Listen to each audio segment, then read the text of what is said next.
నమస్కారం ఫ్రెండ్స్. ఈ food materials లేదా హోటళ్లలో జరిగే కల్తీ అందరికీ సుపరిచితమే. ఇల్లు కాకుండా బయట ఎక్కడ మనము ఫుడ్ తీసుకుంటుంటే లేదా భోజనం చేస్తుంటే లేదా చిరుతిండ్లు తింటుంటే దాని నాణ్యత మనం ఆశించము. మనం ఆశించిన అవి నాణ్యంగా ఉండవని మనకు తెలిసిన మనము బయట ఆహార పదార్థాలు తింటూ ఉంటాం.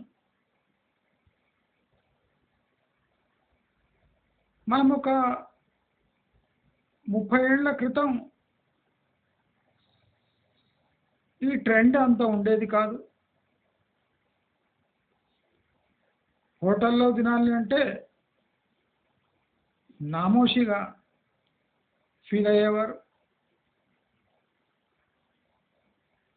హోటల్లో తినడం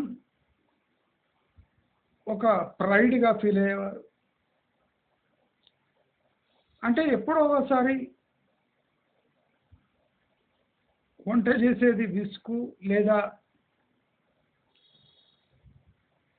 కొన్ని ఐటమ్స్ మనం ఇంట్లో చేసుకోలేము అన్నప్పుడు మనం బయట వెళ్ళి తినేవాళ్ళం హోటల్లో. కానీ గత 10 ఏళ్ళుగా చూస్తే ఈ బయట తినడం అనేది ఒక నార్మల్ ప్రక్రియగా మారింది. దీనికి మనం సూటిగా జవాబులు చెప్పొచ్చు, కానీ సమాజం ఇలాంటి జవాబులు వినడానికి సిద్ధంగా లేదు.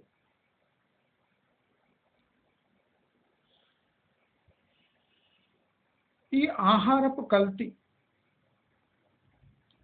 అనేది ఒక అంతులేని, అసలు సొల్యూషన్ లేని విషయం.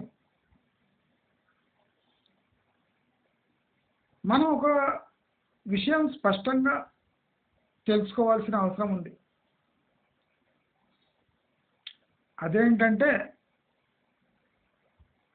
కల్తీని మనం నివారించలేము. కల్తీని నివారించలేము. ఫ్రెష్నెస్ని ఆశించలేము. ఇవన్నీ ఒక థంబ్ రూల్గా పెట్టుకోవాలి బయట తినేటప్పుడు. కల్తీని నివారించలేము, ఫ్రెష్ ఫుడ్ని ఆశించలేము. అదే కాకుండా హోటల్ వాడు ఆ ఫుడ్కు, ఆ క్వాలిటీకి, ఆ ఫ్రెష్నెస్కి అడుగుతున్న ప్రైజ్ ఆ కల్తీ ఫుడ్కు, ఆ ఫ్రెష్నెస్ లేని ఫుడ్కు ఆ ఫుడ్ యొక్క అసలు విలువ కన్నా 500% ఎక్కువ అడుగుతున్నాడు. ఇది న్యాయమా అంటే న్యాయం కాదు. అన్యాయమా అంటే అసలే కాదు. తినుబండారాల వ్యాపారం అంటే అది ఒక నార్మల్ వ్యాపారం లాంటిదే. కానీ ఇతర వ్యాపారాల కన్నా ఇది భిన్నమైనది. ఎందుకంటే ఇది షెల్ఫ్లో పెట్టిన బిస్కెట్లు ఇవ్వడం కాదు, లేదా బ్రెడ్ ప్యాకెట్ తీసి తినడానికి ఇవ్వడం కాదు, లేదా ఒక మిక్చర్ ప్యాకెట్ తీసి ఒక బౌల్లో గుమ్మరించటం కాదు. ఇది ఆ ఫుడ్ ఎలా ఉన్నా, ఏ రూపంలో ఉన్నా దాన్ని బాగుపరిచి, మెరుగుపరిచి, దాని రూపాన్ని మార్చి మనకు అనుగుణంగా వడ్డిచ్చే వ్యాపారమే ఈ హోటల్ బిజినెస్. మరి ఈ హోటల్ బిజినెస్ని మనము నివారించగలమా? ఈ ఫుడ్ కల్తీ కానివ్వండి, ఈ రా మెటీరియల్ కల్తీ కానివ్వండి, ఈ క్వాలిటీ ఆఫ్ డిషెస్ కానివ్వండి, ఇవన్నీ మనము నివారించలేము. ఎంత స్ట్రైట్గా నేను చెప్తున్నా అంటే అంత స్ట్రైట్గా చెప్తున్నా. మిగతాదంతా మనకు కళ్ళకు గంతలు కట్టడానికి ఫసై, FSSAI, ఫసై లాంటి సంస్థలు, లేదా ఈ food adulteration control bureau, municipal authority, ఈ ఫుడ్ చెకింగ్ చేయడానికి హైజీన్ సూపర్వైజర్స్ ఏరియా వైజ్, అంటే వీళ్ళు చేయగలిగింది ఏమీ లేదు. ఎందువల్ల? వీళ్ళు తక్కువని ఏదైనా హోటల్కి పోతే ఆ హోటల్ హైజీనిక్ కండిషన్స్ వర్స్ట్గా ఉంటాయి. వాడు ఈజీగా పట్టుబడతాడు, ఒక ఫైన్ కడతాడు, మళ్ళీ హోటల్ యథాతిథి స్థితిలో యథాతథంగా నడుస్తూ ఉంటుంది. సీల్ అయిన హోటల్ కూడా 15 రోజుల లోపల తెరుచుకొని తమ నార్మల్ కార్యకలాపాలు సాగిస్తూ ఉంటారు. దీన్ని నివారించలేము అంటే నిజంగా నివారించలేము. ఎందుకు? ఇప్పుడు చూడండి, ఒక పెద్ద హోటల్ యొక్క అడ్రస్ ఉంటుంది, దానికో కిచెన్ ఉంటుంది. ఆ కిచెన్పై దాడి చేయవచ్చు, ఆ హోటల్ని సీజు చేయవచ్చు. కానీ భారతదేశంలో లక్షల కొద్దీ చిరుతిండ్లు అమ్మే బండ్లు, అడ్రస్సే లేని హోటళ్ళు, ఇండ్లలో నడిచే హోటళ్ళు, అంటే బోర్డు లేకపోతే ఏ అధికారి కూడా ఆ హోటల్ కానీ, ఆ ఇల్లు కానీ, ఆ స్థలం కానీ సీజ్ చేయలేడు. అంటే రిజిస్టర్ అయిన హోటల్ మాత్రమే ఈ అంటే లాకి బైండింగ్గా ఉంటుంది. లైసెన్స్ కలిగిన హోటల్ చాలా రిస్కీగా ఉంటుంది అక్కడ ఆపరేషన్. అదే లైసెన్స్ లేని చిన్న హోటళ్ళు, కాకా హోటళ్ళు, బండ్లు, ఇవన్నీ ఈ లాకి దొరకక చిక్కక తమ వ్యాపారం తాము సాగిస్తూ ఉంటాడు. సపోజ్ ఒక అధికారి పోయి బాగా పేరున్న హోటల్పై దాడి చేస్తే ఆ హోటల్ యజమాని అనుకుంటే తన చుట్టుముట్టు ఉన్న ఒక 50 హోటళ్ళ పేర్లతో సహా, ఫోటోలతో సహా, వీడియోతో సహా కోర్టులో పిల్లేసి మరి నా మీద యాక్షన్ తీసుకున్నప్పుడు వీళ్ళపై ఎందుకు యాక్షన్ తీసుకోలేదు అని విత్ ఎవిడెన్స్ ఈజీగా ఇస్తాడు. అప్పుడు ఏం చేస్తాడు అంటే, నేను చేసిన తప్పే లక్షలాది మంది చేస్తుంటే నాపై యాక్షన్ ఎందుకు తీసుకొని వాళ్ళపై యాక్షన్ ఎందుకు తీసుకోరు అని ఒక పిల్లేస్తే ఆయన ఈజీగా బయటపడతాడు. బయటపడడం కాకుండా ఈ గవర్నమెంట్ అఫీషియల్స్ని ఇరికిచ్చినట్టయితే, అంటే వాళ్ళ డ్యూటీ వాళ్ళు సరిగ్గా చేస్తలేరు, డబ్బుల కోసం నా హోటల్పై పడి సీజ్ చేశారు అని ఈజీగా ప్రూవ్ చేయొచ్చు. మరి ఇలాంటి సందర్భం ఉన్నప్పుడు అసలు మనకు మంచి ఆహారం, పౌష్టిక ఆహారం, హైజీనిక్ ఆహారం దొరుకుతుంది అనడంలో మూర్ఖత్వమే కానీ మనకు లభించే రెమెడీ ఏం లేదు. అది భారతదేశంలో హైజీన్ పరంగా లేదా క్వాలిటీ ఆఫ్ రా మెటీరియల్ పరంగా లేదా వంట వండే ప్రొసీజర్ పరంగా వివిధ రకమైన వంటలు వివిధ రకమైన విధాలలో వివిధ రకమైన వంటకాల రా మెటీరియల్స్తో వండబడతాయి. ఇప్పుడు బిర్యానీ ఒక 60-70 రకాల్లో వండబడుతుంది. బిర్యానీ ఒక బిర్యానీకి ఇంకో బిర్యానీకి తేడా ఉంటుంది. అంటే ఒక standard procedure to manufacture A product అనేది ఇండియాలో పాసిబుల్ కాదు. అది మనం స్పష్టంగా తెలుసుకోవాలి.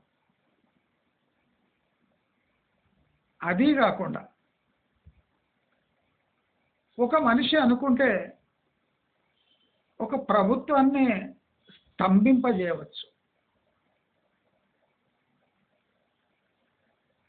వానలో తడిచిన వడ్లు, వానలో తడిచి ఫంగస్ ముక్కు వాసన వస్తున్న వడ్లు ప్రభుత్వము కొనడం తప్పు, ముమ్మాటికి తప్పు. ప్రభుత్వాలు ఓటు బ్యాంకు కోసం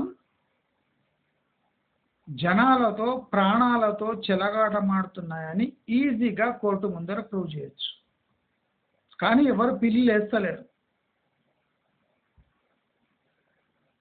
ప్రభుత్వము central government FSSAI, food adulteration bureau,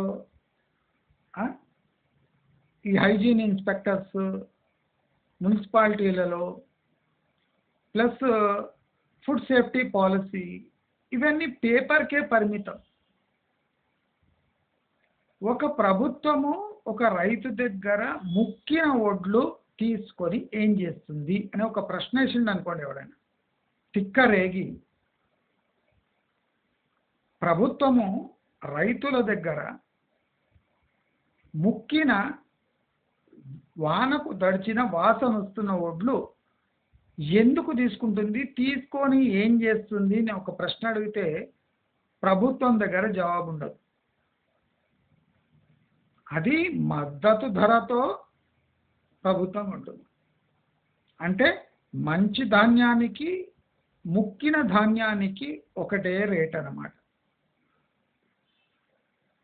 మన ఫసాయి స్టాండర్డ్స్ ప్రకారం హోటళ్లలో, ఫుడ్ ఫ్యాక్టరీస్లో తినుబండారాలు ఎక్కడ తయారు చేస్తారో అక్కడ, ఎక్కడైనా సరే ఈవెన్ బండ్ల మీద ప్రభుత్వము క్వాలిటీ లేకుంటే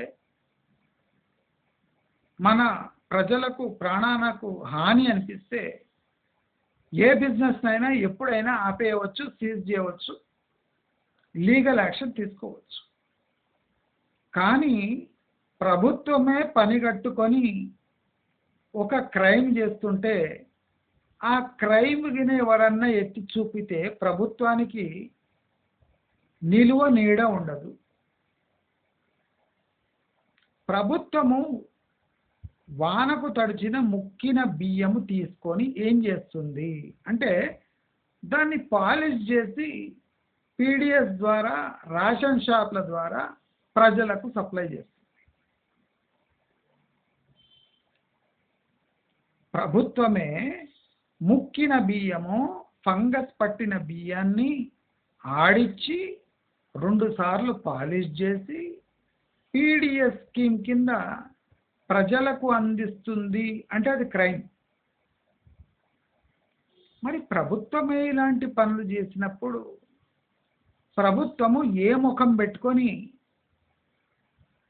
బిర్యానీ సెంటర్లు, హోటళ్ళు, రెస్టారెంట్లు, ధాబాలు దీనిపై రేడ్స్ చేసి ఏదో పెద్ద థింగ్ అచీవ్ చేస్తామని తూతూ మంత్రంగా చూపించుకునే పని చేస్తుంది. నేను చెప్పిన పాయింట్ కరెక్టా కాదు? ముక్కిన బియ్యాన్ని ఒక ప్రభుత్వము ఆడిచ్చి మళ్ళీ బియ్యంగా మార్చి అది పేద ప్రజలకు తినిపిస్తుంది అంటే అది క్రైమా కాదా? మరి ఫస్సాయి ప్రభుత్వాన్ని ఎందుకు ఆపదు? ఈ ఒక్క ప్రశ్న చాలు ప్రభుత్వాన్ని కదలకుండా చేయడానికి. సరే, ప్రభుత్వము అంటే వాళ్ళకు ఆప్షన్ లేక ఓటు బ్యాంకు కోసం ఇలాంటి క్రైమ్ చేయడం కామన్ అయిపోయింది ఇండియాలో. సరే, అది ఒప్పుకుందాం. మరి ప్రభుత్వ పాఠశాలల్లో తయారు చేసే మధ్యాహ్న భోజనం హైదరాబాద్ లాంటి నగరాల్లో కాదు, యావత్ తెలంగాణలో ప్రభుత్వ బడుల్లో అందిస్తున్న ఆహారానికి ప్రామాణికత ఏమనుందా? మనం చూస్తూ ఉంటాం హాస్టల్లో, SC hostel, ST hostel, BC hostel, లేదా ప్రభుత్వ ఏ హాస్టల్ అయినా, ఈవెన్ ఉస్మానియా యూనివర్సిటీలో కూడా నాణ్యత లేని ముక్కిన మురిగిన మాంసపు పదార్థాలు, ముక్కుతున్న బియ్యంతో వడ్డీ పిల్లలకు వడ్డిచ్చేది మనం చూసాం. ఎన్నోసార్లు న్యూస్ ఛానల్లో వచ్చింది. మరి ప్రభుత్వ రంగ సంస్థల్లో, ప్రభుత్వ రంగ ఎడ్యుకేషన్ ఇన్స్టిట్యూషన్స్లో, హాస్టల్లో ఫసాయి రూల్స్ అంటే ఇంప్లిమెంట్ చేయలేరా? వాళ్ళ కోసం కాదా అని అడుగుతున్నా. కరెక్టే కదా? ప్రభుత్వాలు తమ చేతులతో స్వహస్తాలతో థర్డ్ గ్రేడ్ ఫుడ్ మెటీరియల్స్తో తయారు చేసిన భోజనము పిల్లల లాంటి సెన్సిటివ్ సబ్జెక్ట్లో అంటే ఆ పిల్లలకు అందిస్తున్నారు అంటే మరేం చెప్పాలి? మరి ప్రభుత్వం హాస్టళ్లకు అందిస్తున్న ముడి పదార్థాల్లో జరిగే మోసము, దాంట్లో జరిగే దగ, దాంట్లో జరిగే మిక్సింగ్ మరి ఎక్కడ జరగదు. మరి ఫసాయి రూల్స్ ఈ ప్రభుత్వ రంగ హాస్టళ్లకు, ఎడ్యుకేషన్ ఇన్స్టిట్యూషన్లకు, అదే కాకుండా ఇండస్ట్రీస్కి కూడా నాణ్యత లేని సరుకులు అందిస్తుంటే ఫసాయి ఏం చేస్తుంది? ఏం చేస్తుంది?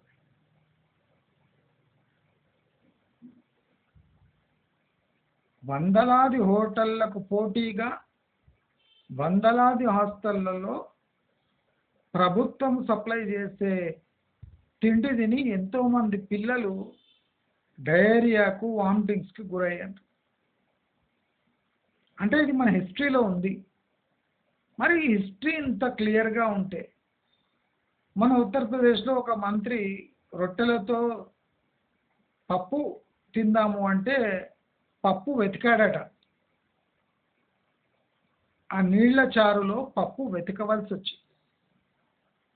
మరి పప్పు అని పేరు పెట్టి నీళ్ల చారు ఇవ్వటంలో ఇది ఫుడ్ సేఫ్టీ, ఫుడ్ అంటే దగా కాదా అని అడుగుతుంది. మరి ఈ దగాకు సర్కారుకు పడుతున్న శిక్ష ఏమి?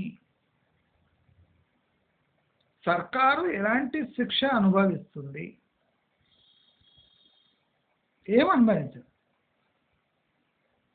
మళ్ళీ వాడే వస్తాడు, మళ్ళీ అదే మెటీరియల్ యూజ్ చేస్తాడు, మళ్ళీ అదే వంట వండి అదే పిల్లలకు మళ్ళీ పెడతాడు. ప్రభుత్వం చేస్తున్న రెండు తప్పులను, డైరెక్ట్ తప్పులను ఎత్తి చూపుతున్నా. అదీ కాకుండా పంట పొలాల్లో వాడుతున్న పెస్టిసైడ్ రెసిడ్యూ గురించి ఫసాయి ఎప్పుడన్నా ఆలోచించిందా? ఒక హోటలు ఒక కూరగాయని కొని నీళ్లతో శుద్ధి చేసి దాన్ని వంటకాలలో వండితే దాంట్లో విష పదార్థాలు ఉంటే దానికి హోటల్ ఎంతవరకు బాధ్యత తీసుకోవాలి? ఒక హోటల్ యజమాని మార్కెట్కి పోయి కూరగాయలు కొనుక్కొని వచ్చి ప్రాపర్ ప్రొసీజర్లో చల్లనీళ్ళతో కడిగి కట్ చేసి శుభ్రం చేసి దాన్ని వంటకాల్లో వాడితే అది ఫుడ్ పాయిజనింగ్ అయిపోతే అది ఫుడ్ పాయిజన్ కాదా అని అడుగుతున్న ఫస్ట్ టైం. మరి హోటల్ యజమాని ఎంతవరకు రెస్పాన్స్? ఇది ప్రభుత్వ పరంగా జరిగే తప్పు. మరి ప్రైవేట్లో జరిగే తప్పులు. భారతదేశంలో ప్రతి ఒక్క డిష్ తమ ఓన్ సిగ్నేచర్ స్టైల్తో తయారు చేస్తున్నామని చెప్పి వివిధ రకమైన కలర్లు, సోడాలు, ఇతర ఫ్లేవరింగ్ ఏజెంట్స్ యాడ్ చేసి రంగురంగులుగా మార్చి విచిత్రమైన రుచుల్లో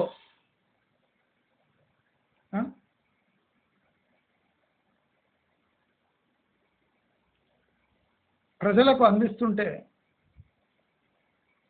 ప్రభుత్వము ఏం చేస్తున్నది?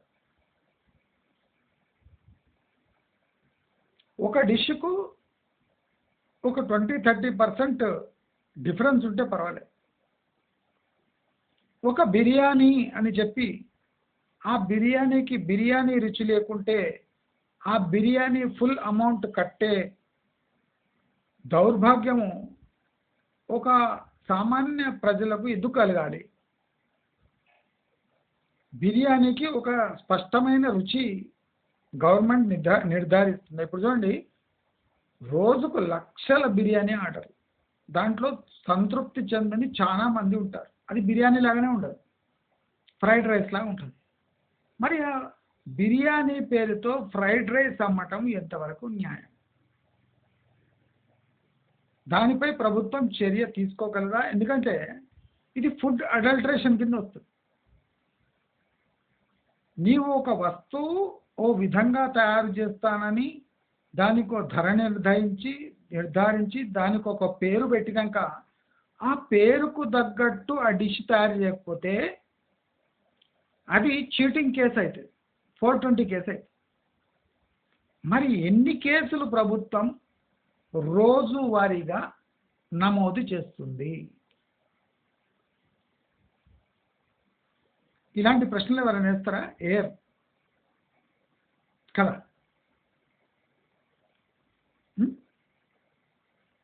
అదీగాక తినుబండారాలలో మాంసం యొక్క ప్రయోగం మన భారతదేశంలో ఎస్పెషల్లీ దక్షిణ భారతదేశంలో మీట్ కన్జంప్షన్ ఎక్కువ.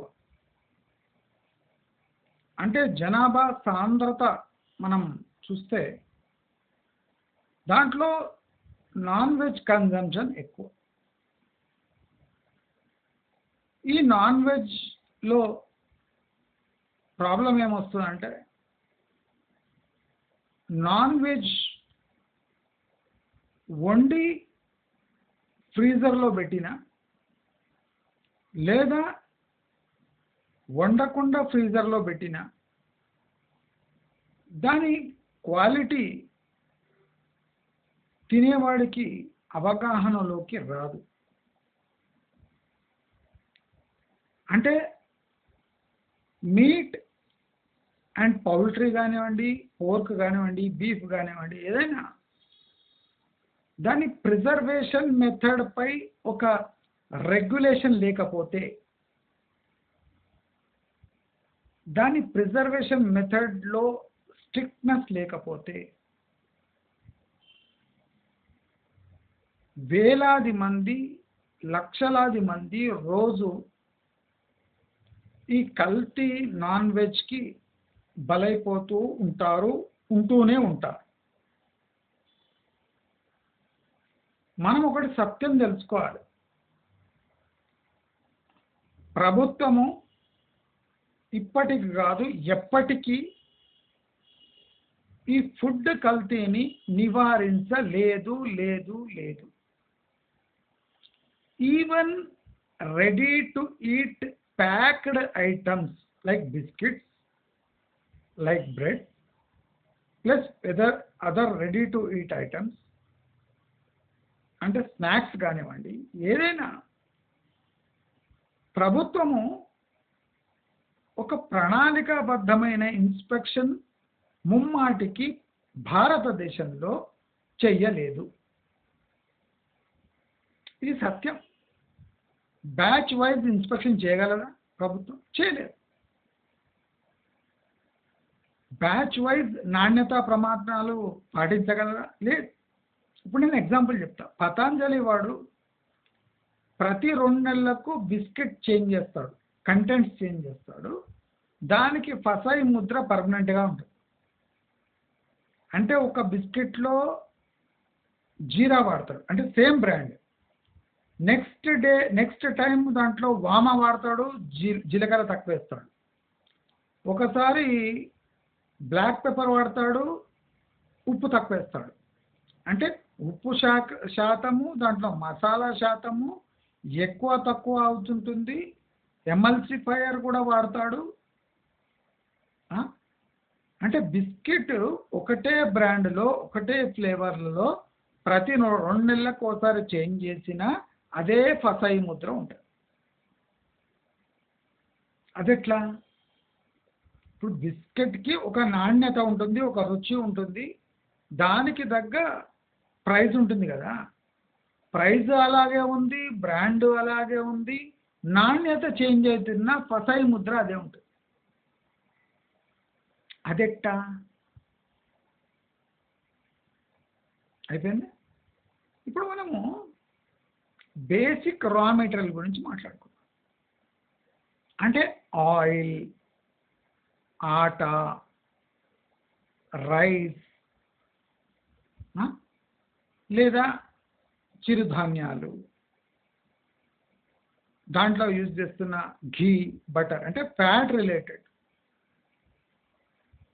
రిలేటెడ్ మెటీరియల్ భారతదేశంలో చాలా కల్తీకి గురవుతాయి. దీంట్లో కల్తీ అంటే విభిన్న రకమైన ఫ్యాట్లో కల్తీ ఉంటుంది. ఒకటేమో నకిలీ నూనె, నకిలీ నెయ్యి, అది డైరెక్ట్ వైలేషన్. నకిలీ నూనె, నకిలీ నెయ్యి. రెండోది ఈ డాల్డా వాడటం, ఘీ పేరు చెప్పి డాల్డా వాడటం. డాల్డా లేదా ఈ సాలిడిఫైడ్ ఘీ, సాలిడిఫైడ్ ఆయిల్ కామన్. అది ఫసాయి అప్రూవ్డ్. కానీ ఈ నెయ్యితో పాటు ఈ డాల్డాని వాడటం, అది కామన్గా ఉండటం, దానిపై పెద్ద చర్యలు లేకపోవటం. ఇప్పుడు బేగం బజార్లో ఒక ఘీ దోశ తీసుకున్నాం అనుకోండి, మసాలా ఘీ దోశ, అది 30-40 రూపాయలకి ఇచ్చేస్తాడు. దాంట్లో మనం ఎంత అడిగితే అంత ఘీ వేస్తాడు. చాలా 2-3 చమ్మచ్ జాదా డాల్దో అంటే వేసేస్తాడు. 2-3 చమ్మచ్ ఘీ అంటే 40 రూపాయల దోశకు 70 రూపాయల ఘీ ఇచ్చేస్తాడు. అంత వేస్తాడు ఘీ. ఇట్లా తీస్తే ఇట్లా ఘీ వెళ్తుంటుంది. అది ఘీనేనా? ఘీ సాప్ అంటాడు. ఏం చేస్తాం? ఇక్కడ కల్తీ, భారతదేశంలో కల్తీ రా మెటీరియల్స్ దగ్గర నుంచి ఫైనల్ ప్రోడక్ట్ వరకు ఆ చైన్లో ఉంటుంది కల్తీ మొత్తం. ఈ కల్తీ 100 సంవత్సరాలు ట్రై చేసినా ఈ కల్తీని నివారించలేరు. ప్రతి చోట కల్తీ, ప్రతి దాంట్లో కల్తీ. ఐదర్ సైజులో కల్తీ, క్వాలిటీలో కల్తీ, కలర్లో కల్తీ, టేస్ట్లో కల్తీ. ప్రభుత్వ స్కూళ్ళకు సప్లై చేసే గుడ్లకు ఒక నాణ్యత ప్రమాణం లేనే లేదు. గుడ్డుకు ఒక 3-4 గ్రాములు తేడా వచ్చినా ఆ ఆఫీసర్కు వేల కొద్దీ లంచాలు ఇచ్చి ఆ గుడ్లు ప్రభుత్వ హాస్టళ్లకు స్కూళ్లకు సరఫరా అవుతాయి. అంటే గుడ్డుకు ఒక ప్రమాణము, ఆ ప్రమాణము పిల్లలకు అందుతుందా లేదా అని చూసే నాథుడే లేదు. మరి ఇది కల్తీ కాదా? ప్రభుత్వ పాఠశాలల్లో పిల్లలకు లభిస్తున్న గుడ్డు యొక్క పరిమాణము చెప్పిన పరిమాణం కన్నా తక్కువ, అంటే తక్కువ పోషక పదార్థాలు వచ్చి ఇక్కడ ఒక మంచి గుడ్డు బదులు ఒక ప్రమాణం లేని, నాణ్యత లేని గుడ్డును అందిస్తున్నారు. మరి ఫస్ఐ ఇలాంటి వయలేషన్ని సీరియస్గా తీసుకుంటుందా? అంటే ఇక్కడ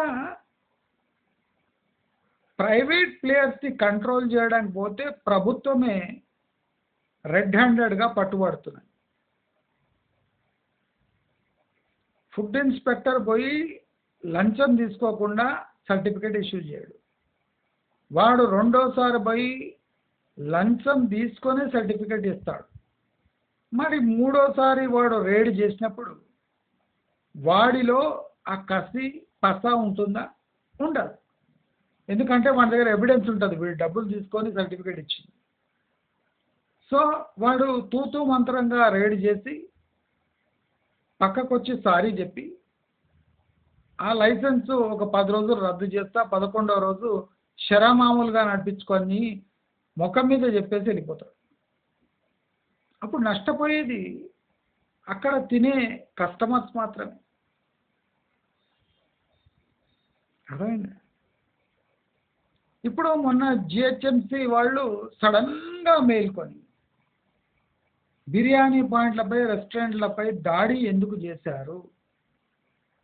ఎందుకు చేశారు అంటే ఇలా దాడులు చేస్తే భయపడి హోటల్ అసోసియేషన్ వాళ్ళు ఒక ప్రైస్ ఫిక్స్ చేసి జిహెచ్ఎంసికి ప్యాకేజీ రూపంలో అందిస్తారని జిహెచ్ఎంసి రెడీ చేసి, జిహెచ్ఎంసికి దమ్ముంటే వాళ్ళ దగ్గర ఉన్న ఇన్స్పెక్టర్ సంఖ్య పెంచి ప్రతి బ్యాచ్ ర్యాండమ్ ఇన్స్పెక్షన్ చేసి ప్రతి ఐటమ్ యొక్క నాణ్యత నిర్ధారించి ఒక ఇడ్లీ వెల 30 రూపాయలు. మీరు ఒక 10 హోటళ్లలో ఆ 30 రూపాయల విలువ గల ఇడ్లీలన్నీ తెచ్చుకొని దాని ప్రమాణము, దాని సాఫ్ట్నెస్, దాని హార్డ్నెస్, దాంట్లో వాడిన కంటెంట్ని ఒక్కసారి బేరీజ్ వేసుకుంటే ఆ 10 హోటళ్ళలో తెచ్చిన ఇడ్లీలు 30 రూపాయల ఇడ్లీలో విభిన్న సైజుల్లో, విభిన్న కలర్లో, విభిన్న సాఫ్ట్నెస్తో, విభిన్నమైన రా మెటీరియల్ యూజ్ చేసి చెప్తారు. మరి ఇడ్లీ యొక్క ప్రమాణము అది కల్తీ అయ్యింది, దాని నాణ్యత ప్రమాణాలు ఎవరు నిర్ధారిస్తారు అంటే ఎన్ని జన్మలెత్తినా మనం దీని ప్రమాణాలు నిర్ధారించలేము.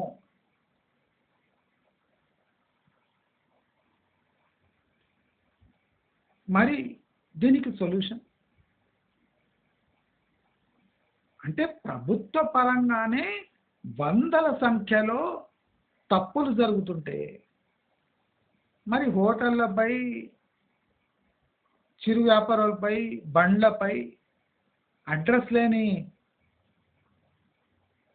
చిరు హోటళ్లపై వీళ్ళ ప్రతాపము ప్రాక్టికల్గా ఏదైనా వర్కౌట్ అవుతుందా అంటే కాదు.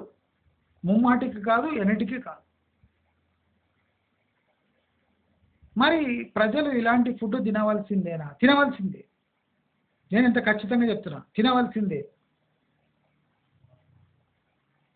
మనము ఇలాంటి కల్తీ ఫుడ్ ఎందుకు తినాలి అని అనుకోవచ్చా? అనుకోరాదు. కల్తీ ఫుడ్ తిన్నా సమర్థించుకుంటూ బతకాల్సిందే. అదేంటి అన్యాయం కాదా? డబ్బు చెల్లించినప్పుడు ప్రభుత్వము మనకు మంచి ఫుడ్ ఇచ్చే హోటళ్లను ప్రమోట్ చేయటం ప్రభుత్వ ధర్మం కాదా? ధర్మమే. కానీ ధర్మము అధర్మము యొక్క ఛాయను చూపిస్తుంటే ధర్మము వెనుక అడుగు వేయడానికి ఏమాత్రం సంకోచించదు. అంటే ఓవరాల్ ఈ పిక్చర్లో మనం చూస్తే గవర్నమెంట్కి రావాల్సిన సొమ్ము గవర్నమెంట్కి వస్తుంది, ముక్కిన బియ్యం కొని పీడిఎస్ ద్వారా గవర్నమెంట్ సప్లై చేస్తుంది. హోటళ్లకు లైసెన్స్ ఇచ్చి డబ్బులు తీసుకుంటుంది. హోటల్ హైజీన్ ఇన్స్పెక్టర్ వచ్చి డబ్బులు తీసుకొని అప్రూవల్ ఇస్తున్నాడు. అంటే ఇక్కడ ఒకరికి ఒకరితో కంప్లైంటే లేదు. అరాకొర కంప్లైంట్ వచ్చేది కస్టమర్ ద్వారా. ఏ బల్లి పడ్డదో, కాకరాజ్ పడ్డదో, ఏ జర్రి దొరికిందో అని చెప్తాడు. కానీ మళ్ళీ అదే కస్టమర్ అదే హోటల్కి వెళ్ళి మళ్ళీ అదే డిష్ తిని ఆఫీస్కి పోతాడు. ప్రాబ్లం ఇక్కడ జరుగుతుంది. ఏ హోటల్పై కంప్లైంట్ చేశాడో అదే హోటల్కి వెళ్ళి మళ్ళీ వాడే అదే డిష్ తిని గమ్మున బయటకు వస్తాడు. ఇక్కడే హోటళ్ళ పంట పండుతుంది. అదే కాకుండా నాణ్యతా ప్రమాణాలు పాటించవలసిన ప్రభుత్వము స్విగ్గీ, జొమాటో లాంటి హోమ్ డెలివరీ యాప్స్కి తన వంతు సహకారం అందించి జిఎస్టీ రూపంలో వేల కోట్లు దండుకుంటూ అసలు ఈ హోటల్ నుంచి పార్సల్ వస్తుందా అనేది గ్యారంటీనే లేదు. ఒక బ్రాండ్ హోటలు దానికి ఒక 10 ఏరియాల్లో 10 డార్క్ స్టోర్స్ లాగా డార్క్ కిచెన్స్ ఉంటాయి. మీరు చెప్పిన బ్రాండ్ బిర్యానీ అదే హోటల్ నుంచి వస్తుంది అని గ్యారంటీ లేదు. అది ఎవరి కిచెన్లోనో తయారై అదే బ్రాండ్ డబ్బాలో ప్యాక్ అయి స్విగ్గీ, జొమాటో ద్వారా ఆ కస్టమర్స్కి చేరుతుంది. మరి దీన్ని ప్రభుత్వానికి తెలియదా? మరి దీన్ని నివారించలేరు. బ్రాండ్ అదే, సప్లయర్ వాడే, జొమాటో, స్విగ్గీనే. కానీ వడ్డిచ్చేవాడు వేరే. మరి ఇది నాణ్యతా ప్రమాణాలతో ఆటలాడుకోవడం కాదా అని అడుగుతున్నా. మరి ఇలాంటి ఓపెన్ వాల్యుయేషన్ ఇప్పుడు ఫస్ట్ అయిపోయి చైన్లలో కాలీఫ్లవర్ని, క్యాబేజీని, వంకాయలని, బీటీ వెరైటీలను చెక్ చేయగలదా? ఆ ఫార్మర్స్పై యాక్షన్ తీసుకోగలదా? మీరు దానికి ఏ రెగ్యులేషన్ ప్రకారం మీరు స్ప్రే చేయాలనో, ఎంత క్వాంటిటీ స్ప్రే చేయాలనో దానికన్నా ఎక్కువ ఎందుకు స్ప్రే చేసిండ్రు, మిమ్మల్ని జైల్లో వేస్తామని ఫస్ట్ చెప్పగలదా? చెప్పలేదు. అంటే ఒక ప్రభుత్వ రంగ సంస్థ ఫుడ్ సేఫ్టీ అథారిటీ కింద పనిచేసే సంస్థ పుట్టి సర్టిఫికెట్లు ఇష్యూ చేసే దాంట్లో, డబ్బులు దండుకునే దాంట్లో బిజీగా ఉంటే ఈ దేశ ప్రజలు ఏం ఆశించగలరు? హోటళ్లను బ్లేమ్ చేయలేమా? Hotel is out and out commercial activity where each and every hotel owner, after paying huge rentals and lease amounts, wants to sell his product at a highest price with the cheapest cost. So naturally there will be huge violations in food production and quality of preparation and the quality of raw material. Natural. ఒక private సంస్థ ఈ crime చేయడం వింత కాదు. ఇది ఆపలేరు. మరి దీనికి సొల్యూషన్ ఏంటి? అందరూ నవ్వుకునే సొల్యూషనే ఇప్పుడు మా దగ్గర మిగిలిపోయింది. ఇంటి పట్టున ఉండి మన చేతులతో శుభ్రం చేసి ఆ ఆహారాన్ని మనం చూస్తుండగా వండి మన ఫ్యామిలీ తినటం శ్రేయస్కరం. కానీ ఇది ఇవాళటి సమాజంలో బూతుతో సమానం. మన దగ్గర డబ్బులు ఉంటాయి కదా, దాన్ని ఎలా ఖర్చు పెట్టాలి? స్విగ్గీ, జొమాటో మనం కూర్చున్నక్కడ తెచ్చిస్తుంది కదా. మనం వీకెండ్ పార్టీలు ఇంట్లో జరుపుకుంటే ఏం బాగుంటుంది, హోటల్లో జరుపుకుంటే బాగుంటుంది కదా. దూరపు చుట్టాలు వచ్చినప్పుడు మన వైభోగము, మన ఇది చూపించడానికి హోటల్కి తీసుకుపోవడం శ్రేయస్కరమే కదా. 5 రోజులు భార్య వండినాక సాటర్డే, సండే హోటల్లో తినడము ఆమెకు న్యాయం చేసినట్టే కదా. చిరు వ్యాపారులు తమ పొట్ట పోసుకోవడానికి బండ్లు, చిన్న చిన్న హోటళ్ళు తీసుకుంటే వాళ్లకు సహాయం అందించిన వాళ్ళమే అవుతాం కదా.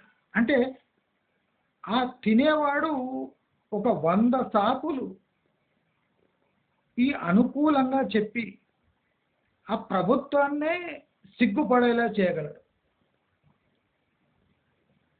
మాకు లేని దురద ప్రభుత్వానికి ఎందుకు అని జనాలు కూడా ఉన్నారు. మాకు లేని దురద మీకెందుకు, మాకు లేని పట్టింపులు మీకెందుకు, మాకు అవసరం లేని అవగాహన మీరెందుకు కల్పిస్తున్నారు, మా శ్రేయస్సు మాకన్నా మీకు తెలుసా. ఆ హోటల్ వాడు లాభసాటి వ్యాపారం చేస్తున్నాడు కనుక మనకు కొద్ది కాంప్రమైజ్ కావాలి అని ప్రజలే అంటున్న సందర్భం. మరి ప్రభుత్వం ఇలాంటి ప్రజల మధ్యలో ఉండి ఈ ఫసై రూల్స్ కానివ్వండి, ఫుడ్ సేఫ్టీ అథారిటీ రూల్స్ కానివ్వండి, ఏ ఇతర సంస్థలు నాణ్యత ప్రమాణాల కోసం రేట్స్ చేసినా వాళ్ళకు ఎదురయ్యే సవాళ్ళే ఇవి, సొల్యూషన్ లేని సవాళ్ళు. దానికి ఏకైక పరిష్కారం మనం వండుకోవడం, మన చేతులారా మనం సెలెక్ట్ చేసుకోవటం, మనం శుభ్రం చేసుకోవటం, మనం తినటం. కానీ రాబోయే రోజుల్లో, ఇప్పటి రోజుల్లో ఇది ఒక బూతుతో సమానం కాబట్టి వేలల్లో లక్షల్లో పుడుతున్న పిల్లలు జనాభా ఇలాంటి అలవాట్లకే బలైపోవాల్సిందే అని చెప్తూ, మరి ప్రభుత్వము ఈ శుద్ధి చేసే కార్యక్రమం రైతుల దగ్గర నుంచి మొదలు పెడితే చాలా బాగుంటుంది. ప్రభుత్వం చేయవలసిన మొదటి పని ఏమంటే ముక్కిన బియ్యాన్ని, ముక్కిన వడ్లను కొనరాదు అనే ఒక పాలసీ తెచ్చి అది సెంట్రల్ గవర్నమెంట్ యొక్క ఆమోదం పొంది రైతులైతే ఏమి, రైతుల దగ్గర కూడా నాణ్యమైన బియ్యం కొనాలి. ఎందుకంటే ఈ బియ్యమే పీడిఎస్ ద్వారా ప్రజలకు చేరుతుంది కాబట్టి ప్రభుత్వాలు ఇలాంటి తప్పు చేయొద్దు అని ఒక్క రెజల్యూషన్ పాస్ అయితే అప్పుడు ప్రభుత్వం యొక్క చిత్తశుద్ధి మన కళ్ళ ముందర వచ్చి మనము ప్రభుత్వంని అంటే అట్లీస్ట్ ప్రొపైల్ చేయొచ్చు.